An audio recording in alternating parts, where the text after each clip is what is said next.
সুপ্রিয় শিক্ষার্থীরা, কেমন আছো? নিশ্চয় ভালো আছো। আমি ভালো আছি।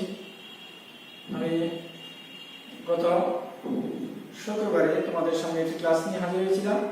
আজকে 6 দিন পর আবার তোমাদের সামনে হাজির হয়েছি একটি ক্লাস নেওয়ার জন্য। আজকের ক্লাসটি মূলত উচ্চতর গণিত বিষয়ে নবম দশম শ্রেণীর উচ্চতর গণিত বিষয়ে অধ্যায় 8-এর 3 অর্থাৎ ত্রিকোণমিতির কিছু সমস্যা নিয়ে, সমস্যাগুলোর সমাধান সংক্রান্ত কিছু সমস্যা যেগুলো প্রায় পরীক্ষায় আসে এবং এসএসসি পরীক্ষায় আসে। তোমরা ভালো করে দেখো, বুঝতে চেষ্টা করো, তাহলে এই সংক্রান্ত যতগুলো সমস্যা সমাধান আছে সবগুলো তোমরা নিজেরা করতে পারবে।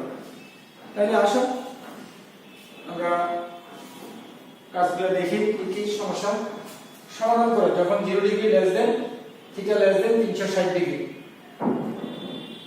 অবলিক হলো 2 পাই, 360 থাকতে পারে, 2 পাই থাকতে পারে।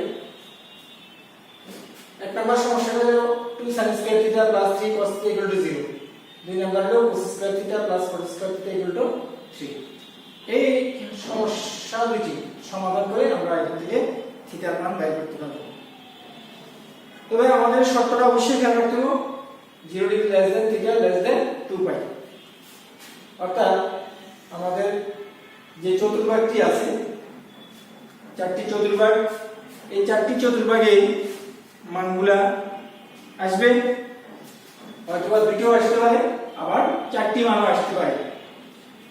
তাহলে প্রথমে আমরা সমাধানে যাই। এক নাম্বার দেওয়া আছে 2 sin square theta plus 3 cos theta equal to 0। ত্রিকোণমিতির সমস্যার সমাধান করার সময় অবশ্যই খেয়াল রাখতে হবে যে এখানে কয়টা অনুপাত আছে। যতটা অনুপাতে থাকো সবগুলোকে একটি অনুপাতে রূপান্তরিত করতে হবে, অর্থাৎ প্রতিটি অনুপাত একটি চলক হিসেবে আমরা কল্পনা করব। এখানে সাইনও আছে, কসও আছে। তাহলে কস থেকে সাইনে যাওয়া কঠিন, সাইন স্কয়ার থেকে কস যাওয়া সহজ। যেহেতু সূত্র আছে sine square theta 1 minus cos square theta plus 3 cos theta equal to 0। তাহলে দেখো এখানে সবগুলো একই অনুপাতে চলে এসেছে, অর্থাৎ সব cos এর মাধ্যমে এসে গেছে। এখন গুণ করে দিই আমরা 2 minus 2 cos square theta plus 3 cos theta equal to 0। সাজাই ফেলি, এটা মাইনাস আছে, minus 2 cos square theta plus 3 cos theta plus 2 equal to 0।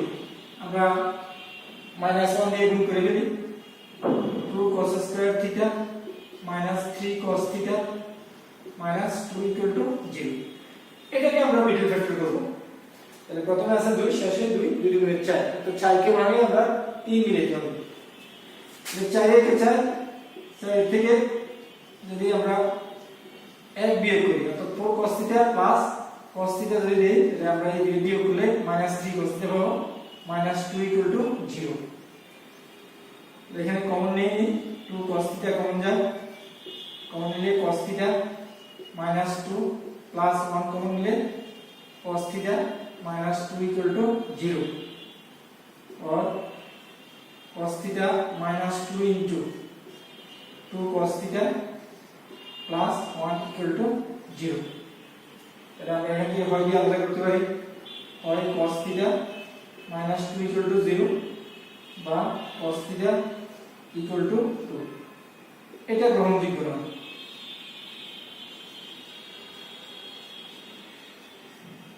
কারণ হলো sin এবং cos এই দুটো ত্রিকোণমিতিক মানের সীমা আছে। সীমাটা হলো -1 থেকে +1 এর মধ্যে, অর্থাৎ 1 থেকে বেশি হওয়া যাবে না বা -1 থেকে কমও হওয়া যাবে না। তাহলে এখানে 2 আসছে, তার মানে 1 থেকে বেশি হয়েছে, এই কারণে এটা আমরা গ্রহণ করতে পারতেছি না। তাহলে দ্বিতীয়টা থেকে আমরা দেখি, এটা আমরা বের করে রাখি 2 cos θ + 1 = 0 এখান থেকে আমরা যদি cos থিটার মান বের করে নিই তাহলে প্রথমে -1 সরাতে হবে আর নিচেও 2, তার মানে -1/2 cos এর মানটা ঋণাত্মক এসে গেছে। আমরা জানি যে ত্রিগুণিত চতুর্ভাগগুলোতে এখানে হলো অল পজিটিভ, অর্থাৎ সেই 6টা ত্রিগুণিতিক অনুপাত আছে সবাই প্রথম চতুর্ভাগে ধনাত্মক, দ্বিতীয় চতুর্ভাগে sin থিটা তার বিপরীত হলো cosec থিটা ধনাত্মক, এটা হলো tan থিটা, এটা হলো cot থিটা, এখানে cos থিটা আর হলো sec থিটা।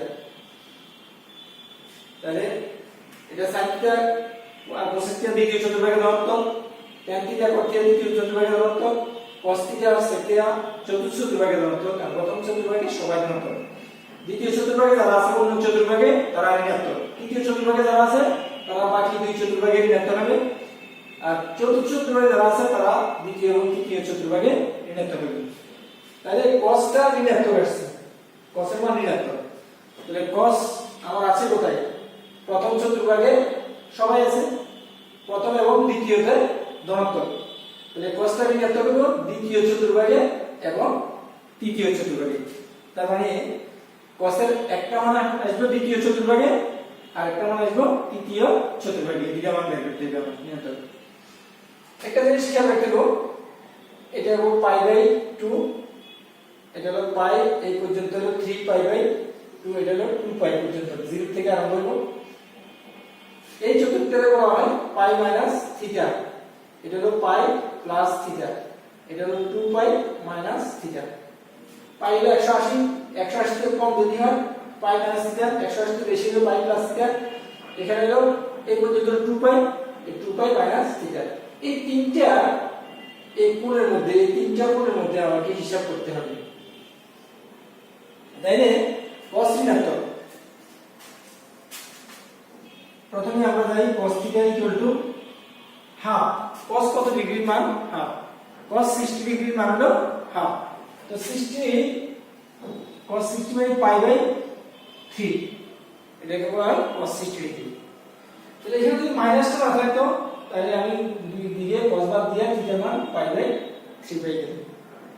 যেহেতু মাইনাস আছে তাহলে আমাকে কোন কোন চতুর্ভাগে cos টা ঋণাত্মক সেখানে আমরা ধরতে হবে।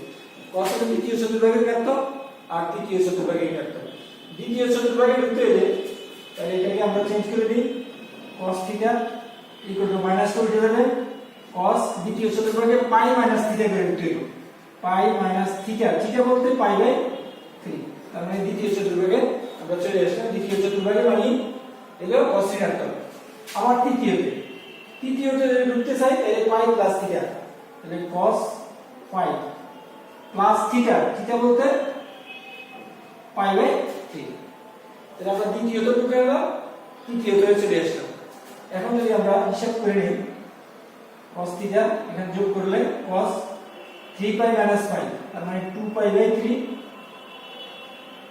এটার মধ্যে 3π প্লাস পাই 4π/3, সুতরাং থিটা ইকুয়াল টু 2π/3 একটা আর হলো 4π/3। তাহলে আমরা এই সমাধানের এই সমস্যার সমাধান করে হলো সমাধানের দুটো মান পেলাম, থিটা একটা হলো থিটা ইকুয়াল টু 2π/3 আর হলো 4π/3, দুটো মান পেয়ে গেলাম। তাহলে এক নাম্বার সমস্যাটি সমাধান হয়ে গেল। এখন আমরা আসবো 2 নাম্বার সমস্যাটিতে। 2 নাম্বার সমস্যাটি উঠে আসছে,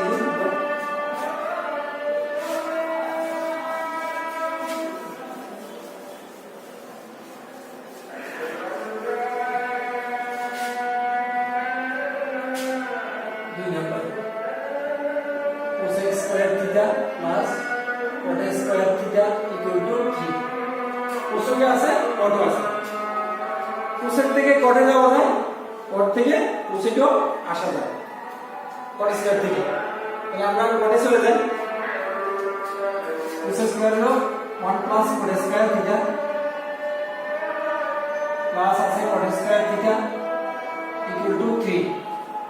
আমরা যোগ করে দেই 2 cot square theta equal two 1 টা লিখে দিলে 3 মাইনাস 1, তার মানে 2 cot square theta equal two 2, 2 দিয়ে ভাগ করলে cot square theta equal two 1 সুতরাং cot থিটা ইকুয়াল টু যদি বর্গমূল করি প্লাস মাইনাস 1 হয়ে যাবে তার মানে cot এর দুইটা মান পেয়ে গেলাম একটা হলো প্লাস 1 আর একটা হলো মাইনাস 1 তাহলে cot প্লাসের প্রথম চতুর্ভাগে আর হলো তৃতীয় চতুর্ভাগে cot ধনাত্মক আবার cot ঋণাত্মক হলো দ্বিতীয় চতুর্ভাগ এবং তৃতীয় চতুর্ভাগ তার মানে ধনাত্মকের জন্য আমার দুইটা মান ঋণাত্মকের জন্য দুইটা মান পাবো এখন আমরা প্রথমে ধনাত্মক নিয়ে কাজ করি